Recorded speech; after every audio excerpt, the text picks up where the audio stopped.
country's oldest inhabited areas, the Novgorod Oblast. With records dating back to the mid-9th century, this is a place with a rich history. A powerful medieval republic, it was famed for the quality of its furs and the depth of its scholarship before it was annexed to the Greater Russian state in the 15th century. The region is around 600 kilometers from Moscow, and an overnight train journey will drop you right in the center of its capital.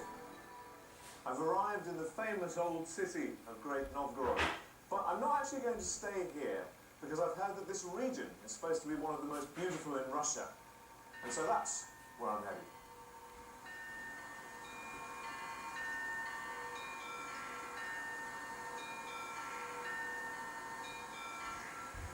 So this is telling me exactly the right way to go. My problem is, how do I get from A to B? And with lakes and dense forests making up 60% of the region, that's not always an easy task. One thing about travelling through the Novgorod wilderness is that you are likely to come across some fairly sizable obstacles, including the largest area of swampland in northwestern Russia. And if I'm going to get across that, I'm going to need some serious help. I think these gentlemen might have just the ticket here. Здравствуйте. Dima, yes? Nice to meet you. And Misha. Very nice to meet you guys. Right, so we have a swamp tank. And when you're dealing with a somewhat unusual means of transport, you have to take a seat where you can. Riding in comfort.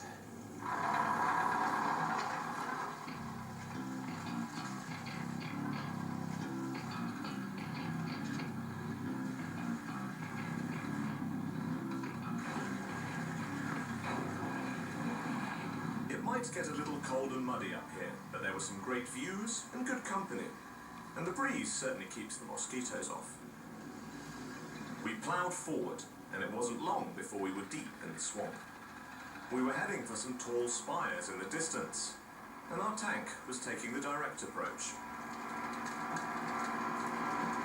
Keep the speed going so we don't sink. In fact, the only thing that did slow us down was a quick break to pick up some local delicacies. The journey passed quickly, and before long, Dima was showing me around some imposing ruins dating back 100 years.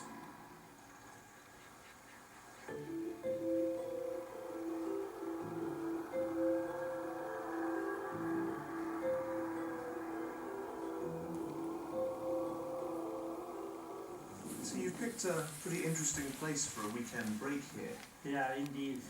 Just imagine huge, unlimited swamp, and the just white spot in the middle, which is the lake, and in the middle of the spot there is a cathedral, just huge building of 40 meters high. Yeah, it's amazing, huh? I think the monks and the nuns who lived here must have been very into their solitude.